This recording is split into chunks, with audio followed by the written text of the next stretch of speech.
the Grouchy Nerd.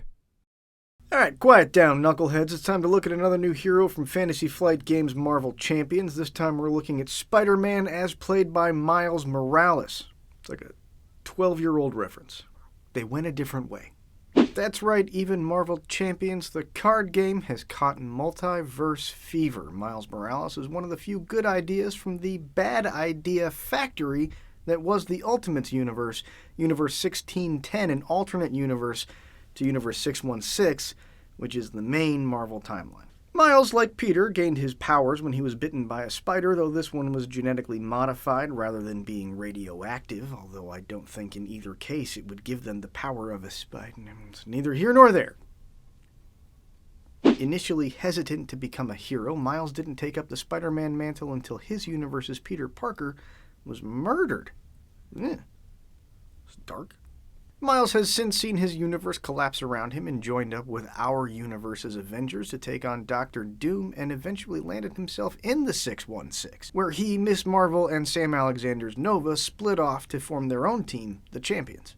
So let's take a look at him. On the Spider-Man side, we have 2s in all 3 stats, versatile little fella. He has the Champion and Web Warrior traits, hand size of 5 and 9 hit points, which feels a little rough. That's what the regular people have. He's got the proportional strength and skill of a spider, and he's as squishy as Hawkeye, who, incidentally, in the Ultimates universe, is an actual hawk. He has a whopping 2 hero abilities, but they're specials, so they have to be triggered from an outside source. You can't just do them. First up is Venom Blast. Deal 2 damage to an enemy, then stun that enemy. And Spider Camouflage. Give Spider-Man a tough card and confuse an enemy. I mean, both of those options are crazy strong, so it's just going to come down to how often you can make them trigger to determine how good they really are. Spoilers vary. Over on his alter ego side, Miles Morales has a recovery of 4 and his hand size goes up the standard 1. As a response, after you change to this form, search your discard pile for a Spider-Man card and shuffle it into your deck. Can't judge that without looking at his cards, so let's just move right on into his kit. First up, we've got 2 copies of Arachnabatics, a 1-cost hero attack action. Deal 2 damage to an enemy. If that enemy is stunned, deal an additional 3 damage to it. If that enemy is confused, deal an additional 3 damage to it. So that's 1 for 2 damage, or 5 damage if you can stun or confuse, or 8 damage if you can stun and confuse. At worst, it's fine. At best, it's incredible. Also, and I cannot stress this enough, I love a portmanteau. We already had Attackrobatics, was a really good one, but Arachnabatics is inspired. Next, we've got 1-cost event Double Life, max 1 per round, change form. If you used a physical resource to pay for it, ready your identity. And that has no restriction on your ability to flip form once per round anyway. So maybe you're in Spider-Man, you flip down to Miles Morales, you use your recovery, then you shuffle a card from your discard pile into your deck, then you play this, and you flip back to Spider-Man and ready. That's really good. Next, we've got 2 copies of Swing In, a 2-cost thwart event. Remove 4 threat from a scheme, and if you used at least 1 mental resource to pay for it, trigger Spider Camouflage. So it takes off 4 threat, and if you use a mental resource to pay for it, you're going to confuse an enemy and get a tough status card. That's so good, and it makes it really, really safe to flip down to alter ego, and then even when you come back up, you still got that tough status. That's great! Then we've got 3 copies of Web Shot, a 2-cost attack event. Deal 4 damage to an enemy. If you paid using an energy resource, pop Venom Blast to do 2 more damage and give it a stun. Pop Venom Blast? No. Then we've got Genki Lee, a 2-cost persona support. For an action, draw a card. If you're in hero form, choose a card to discard. I love a support that you can use in either form. It's a little bit better, obviously, when you're an alter ego, because you don't have to discard a card, you just get to gain a card. So that's pretty cool. But it's still not bad in Hero. You get to see what the next one is and get rid of a card you're not necessarily going to use. That's great. And on the other end of the great to not great spectrum is Jefferson Davis, Miles's dad. And also, did the Confederacy not happen on Earth 1610? What is with that name?